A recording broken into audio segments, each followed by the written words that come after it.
কালীঘাটে অনেক বছর পরে এলাম। কালকে মঙ্গলবার ছিল, কালকে মঙ্গল শনিবার তো খুব ভিড় হয়। নভেম্বর ডিসেম্বর জানুয়ারি পুরো পিক সিজন দিল। আচ্ছা আচ্ছা, জাস্ট এইমাত্র আমরা পুজো দিয়ে বেরোলাম। মায়ের ভীষণ ভালো দর্শন হয়েছে এবং মন্দিরের ভেতরে মারাত্মক ভিড়। বলে না, মা যদি টানেন তাহলে যেভাবেই থাকো, যে অবস্থাতেই থাকো, নিশ্চয়ই মায়ের কাছে আসতে পারবে। মার মন্দিরে যে এইভাবে মা টেনে আনবেন, সত্যি মানে মার কৃপা ছাড়া আর কি বলবো। Good morning everyone, welcome back to the channel. আমি শ্রাবন্তী। আশা করি তোমরা প্রত্যেকেই খুব খুব ভালো আছো, সুস্থ আছো। আমরা খুবই ভালো আছি। আজকে সকাল সকাল আমাকে আর রাজীবকে ভীষণই ইম্পর্টেন্ট একটা কাজে বেরোতে হবে।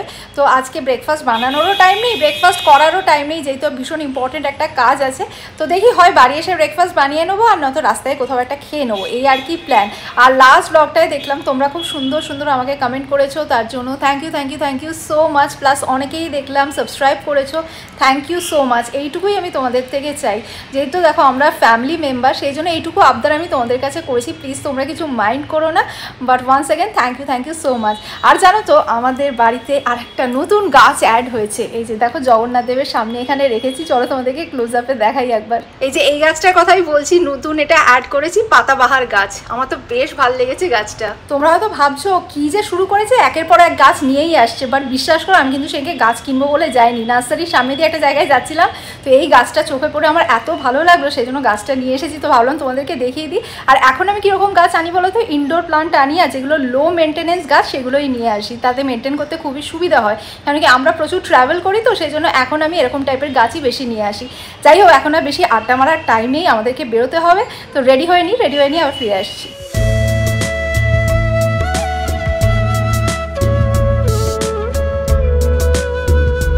স্নান পুজো করে একেবারে রেডি হয়ে নিয়েছি। আর এই যে কুর্তিটা দেখছো আমি পরে রয়েছি, এটা অ্যাকচুয়ালি কুর্তি প্যান্টের সেট। আর এটা কবে কিনেছিলাম জানো? আজ থেকে 3 বছর আগে, যখন কাশ্মীরে ঘুরতে গেছিলাম তখন এটা কিনে এনেছিলাম, বাট এই 3 বছরে পরাই হয়নি। তো রিসেন্টলি অনেকগুলো ড্রেস নিয়ে গেছিলাম অল্টার করতে, মনে আছে? যারা ওই ব্লগটা দেখেছো তারা তো জানি। তো তার মধ্যে এই ড্রেসটাও নিয়ে গেছিলাম, নিয়ে গিয়ে অল্টার করেই নিয়ে এসেছিলাম। তো আজকে ওয়ার্ডরোবটা খুলে ভাবছি কী পরবো, তারপরে দেখছি ইয়েলো কালারের কুর্তি সেটটা রয়েছে, তো ভাবলাম এটাই পরে নিই। মানে কালারটা খুব সুন্দর, মানে সকালবেলা পরার জন্য একদম পারফেক্ট। আর এটা পুরো ফুল স্লিভস, এখন যেহেতু ঠান্ডা পড়ে গেছে, আর এই ফুল স্লিভস কুর্তিগুলো পরার এখন হচ্ছে পারফেক্ট অ্যান্ড আইডিয়াল ওয়েদার। তো যাই হোক, রেডি তো হয়ে গেছি, রাজীব অলমোস্ট রেডি হয়ে গেছে। এবার চটপট বেরোই, যেতে যেতে আবার তোমাদের সাথে কথা হবে।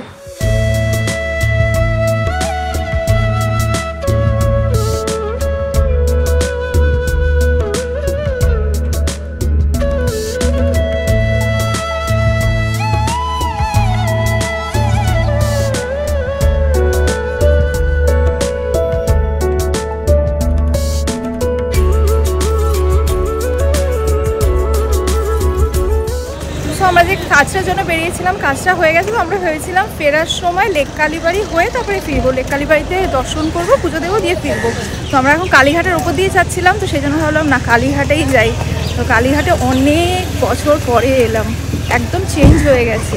দক্ষিণেশ্বর মন্দিরের পর এখন কালীঘাটেও স্কাইওয়াক হয়েছে, যদিও এই স্কাইওয়াকটা এখনো ওপেন হয়নি, তোমরা সকলেই জানো। তো আমি শুনলাম এই স্কাইওয়াকটা নতুন বছরে ওপেন হবে, মানে 2025। কালকে মঙ্গলবার ছিল, কালকে মঙ্গল শনিবার তো খুব ভিড় হয়। নভেম্বর ডিসেম্বর জানুয়ারি পুরো পিক সিজন দিল। আচ্ছা আচ্ছা, অলমোস্ট 4 বছর পর আমি আজকে আবার কালীঘাটে এলাম, এবং চারিদিকটা না সম্পূর্ণ চেঞ্জ হয়ে গেছে। 4 বছর আগে যখন কালীঘাটে এসেছিলাম তখন কালীঘাটকে যে রূপে দেখেছিলাম, আজকে কালীঘাটকে সম্পূর্ণ একটা আলাদা রূপে দেখছি। বরঞ্চ এই কালীঘাটকেই দেখতে অনেক বেশি সুন্দর লাগছে। তো আমরা এখন ডালা আর্কেডের দিকে যাব, ডালাটা নেব। বাট তার আগে তোমাদের দেখিয়ে দিই, যারা যারা এখনো কালীঘাটে আসোনি, বাঁ দিকের যে রাস্তাটা দেখলে এটাই মায়ের নাট মন্দিরে প্রবেশ করার রাস্তা। আর এটা পুরোটাই রয়েছে ডালা আর্কেড লাইন দিয়ে। তো আগে পুজোর ডালাটা নিয়ে পরে তোমাদের সাথে কথা বলছি।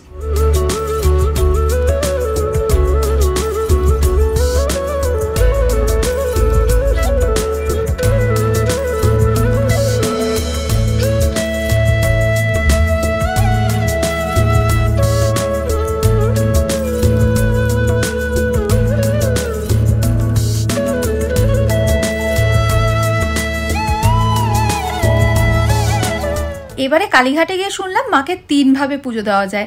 একটা হচ্ছে নর্মাল লাইনে দাঁড়িয়ে, যেখানে প্রচুর সময় লাগবে কিন্তু কোনো টাকা পয়সা দিতে হবে না। একটা হচ্ছে ভিআইপি লাইন, যার জন্য 250 পার পার্সন দিতে হবে। আর একটা হচ্ছে ভিভিআইপি লাইন, যার জন্য 750 পার পার্সন দিতে হবে। আর এই যে ভিভিআইপি লাইন, এটাতে একদম মায়ের সামনে অবধি যাওয়া যাবে, প্লাস মাকে ছুঁয়ে প্রণাম করা যাবে। জাস্ট এইমাত্র আমরা পুজো দিয়ে বেরোলাম, মায়ের ভীষণ ভালো দর্শন হয়েছে এবং মন্দিরের ভেতরে মারাত্মক ভিড়। নাট মন্দির থেকে বেরিয়েই ঠিক সামনেই রয়েছে শিব মন্দির। তো এখন যাচ্ছি শিব মন্দিরে বাবার দর্শন করতে। তোমাদেরও সকলকে বাবার দর্শন করিয়ে দিচ্ছি। আশা করি তোমরা বাড়িতে বসে খুব ভালোভাবে বাবার দর্শন করে নিয়েছো। যদিও মা কালীর দর্শন তোমাদের করাতে পারিনি, কেন কি তোমরা সকলেই জানো নাট মন্দিরের ভেতরে ভিডিও অ্যালাউড নয়। বাট ঠিক আছে, তোমাদেরকে তো মায়ের মন্দিরের দর্শন করিয়ে দিয়েছি। আশা করি তোমরা বাড়িতে বসে খুব ভালোভাবে মায়ের মন্দিরটা দর্শন করে নিয়েছো এবং মার কাছে এই প্রার্থনাই করি, মা যেন তোমাদের সকলের মনস্কামনা পূর্ণ করেন। এই মন্দিরের ভেতরে আরো বেশ কিছু মন্দির আছে, তো আগে দর্শন করে নিই, বাইরে বেরিয়ে তোমাদের সাথে কথা বলছি। বলে না, মা যদি টানেন তাহলে যেভাবেই থাকো, যে অবস্থাতেই থাকো, নিশ্চয়ই মায়ের কাছে আসতে পারবে। দেখো, আজকে আমাদের লেক কালী বাড়িতে পুজো দিতে যাওয়ার কথা ছিল, দুটোই মা কালী, বাট মার মন্দিরে যে এইভাবে মা টেনে আনবেন, সত্যি মানে মার কৃপা ছাড়া আর কি বলবো। অনেক বছর পরে এলাম এবং পুজো দিয়ে না সত্যি মনে একটা খুব তৃপ্তি হচ্ছে।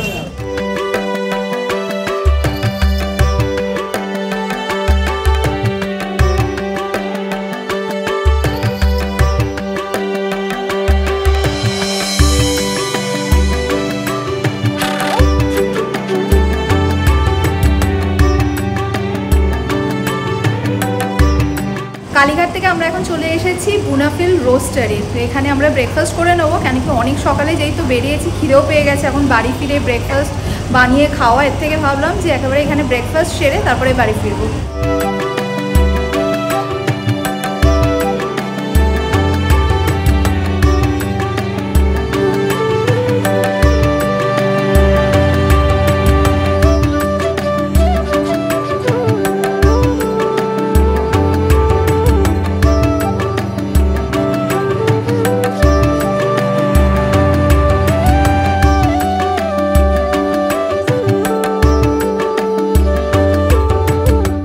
সকালবেলা বেরোনোর সময় তোমাদের বলছিলাম না, এই যে কুর্তিটা আমি পরেছি এটার সাথে একটা প্যান্টও আসে। এবার প্যান্টটা পরতে গিয়ে দেখি প্যান্টের মধ্যে দড়ি পরাতে হবে। এদিকে দড়িও আমার কাছে নেই, আর দড়ি থাকলেও আমার কাছে দড়ি পরানোর মতো টাইম ছিল না। এই যে এই প্যান্টটার কথা বলছি, তো এই প্যান্টটা পরে যেতে পারিনি। আমি একটা হোয়াইট প্যান্ট পরে গেছিলাম, যদিও এই ইয়েলো কুর্তিটার সাথে হোয়াইট প্যান্ট খুব ভালোভাবেই যাবে, কেন কি পুরো কুর্তিটার মধ্যে হোয়াইট থ্রেড দিয়ে এমব্রয়ডার করা আছে। তো হোয়াইট একটা স্ট্রেট প্যান্ট দিয়ে আমি পেয়ার আপ করে চলে গেছিলাম, যদিও ভালোই লাগছিল।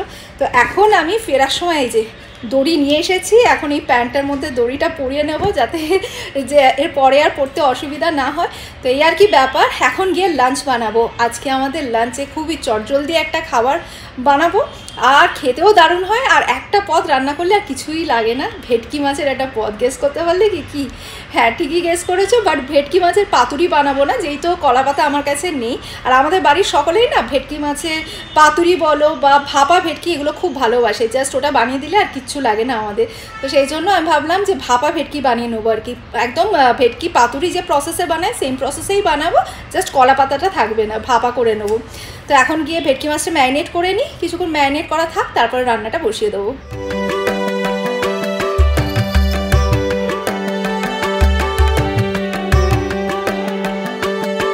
ভেটকি মাছের ভাপা বানানোর জন্য সাদা সর্ষে, কালো সর্ষে, পোস্ত, কাঁচা লঙ্কা আর নুন দিয়ে মিক্সিতে ভালো করে পেস্টটা বানিয়ে নিয়ে মাছের মধ্যে অ্যাড করে দিলাম। এবার অ্যাড করে দিচ্ছি পরিমাণ মতো হলুদ, টক দই আর সর্ষের তেল দিয়ে মাছটা ভালো করে ম্যারিনেট করে নিচ্ছি।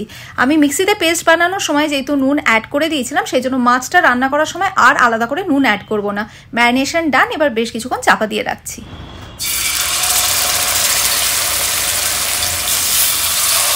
ম্যারিনেশনের ঘন্টা দুয়েক পর কড়াইতে তেল গরম করে মাছগুলো সব একে একে তেলের মধ্যে ছেড়ে দিলাম। এবার গ্রেভিটাও ওপর দিয়ে আমি চাপা দিয়ে দেবো, ভাপে ভাপে মাছটা হয়ে যাবে। আর মাছটা নামানোর ঠিক আগে ওপর দিয়ে একটুখানি সর্ষের তেলও ছড়িয়ে দেবো। আমি আর রাজীব জানো তো ঠিক করেছি আমাদের ব্যালকানিটা একটুখানি মেক ওভার করবো। এই যে ট্রেডমিলটা তোমরা দেখছো, এটা তো আমার অনেকগুলো ব্লগেই দেখেছো। তো এই ট্রেডমিলটা এই বাড়িতে 3 বছর ধরে আছে, আর এই ট্রেডমিলটার কিন্তু অনেক বয়স। এই বাড়িতে 3 বছর থাকলেও আমাদের আগের বাড়িতে আরও অনেক আগের থেকে আছে। এবার ট্রেডমিলটা না নষ্ট হয়ে যাচ্ছে, আর ট্রেডমিলের তলায় পুরো রাস্ট পড়ে যাচ্ছে, আর রাস্টটা খসে খসে গ্রাস কার্পেটের উপর পড়ছে, ফলে গ্রাস কার্পেটটাও নষ্ট হয়ে যাচ্ছে। সেই জন্য আমি আর রাজীব ঠিক করেছি যে ট্রেডমিলটা এখান থেকে সরিয়ে দেবো, সরিয়ে দিয়ে ওখানটা সিটিং অ্যারেঞ্জমেন্ট করবো, মানে একদম জমিয়ে বসে তো আড্ডা মারা যাবে। এছাড়া আমার ব্লগ প্রতিদিন আমি এখান থেকেই স্টার্ট করব। তো আশা করি খুব তাড়াতাড়ি আমরা প্ল্যানটা এক্সিকিউট করবো। আর যখন প্ল্যানটা এক্সিকিউট করবো তখন তো ডেফিনেটলি আমাদের ব্যালকানি মেকওভারটাও তোমাদের সাথে শেয়ার করতে ভাবলাম এই কথাটা তোমাদেরকে বলি। আরেকটা কথা হচ্ছে, তোমাদের মধ্যে যদি কারুর অন্যরকম কোনো আইডিয়া থেকে থাকে যে এই জায়গাটা কীভাবে মেকওভার করতে পারি, তাহলে তোমরা সেই প্ল্যানটাও আমাদের সাথে শেয়ার করো। ডেফিনেটলি তোমাদের প্ল্যানগুলো আমরা এক্সিকিউট করার চেষ্টা করব। তো যাই হোক, এদিকে আমার ভাপা ভেটকিও হয়ে এসেছে, এবার ভেটকিটা নামিয়ে দেবো। ভাপা ভেটকি বা ভেটকি পাতুরি করতে খুব একটা বেশি সময় লাগে না। হ্যাঁ, কম্পারেটিভলি ভেটকি পাতুরিটা একটু টাইম লাগলেও ভাপা ভেটকি খুব তাড়াতাড়ি হয়ে যায়, যেহেতু ভেটকি মাছ খুব নরম হয়। তো এখন মাছটা নামিয়ে ড্রেসটা চেঞ্জ করে নেবো।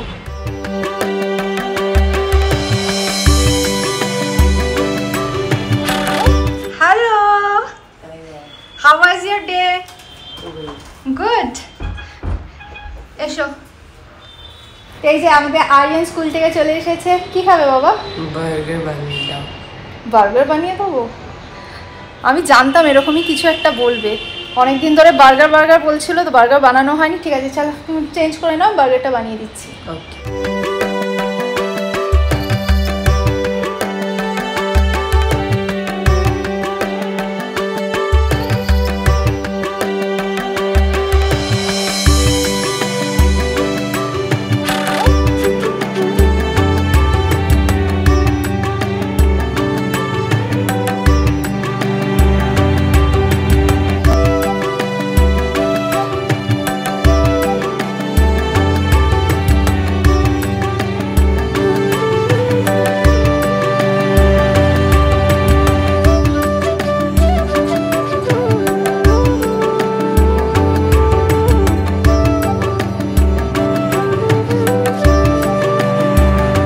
ঈশানের জন্য একটা আর আরিয়ানের জন্য একটা, দুজনের জন্য দুটো বার্গার বানালাম। আরিয়ানেরটা আরিয়ানকে দিয়ে দিয়েছি। ঈশান এখন খেতে পারবে না। ঈশানে যেহেতু এক্সাম চলছে, ঈশান কিছুক্ষণ আগেই লাঞ্চ করেছে, সেই জন্য ওর পেট ভর্তি আছে।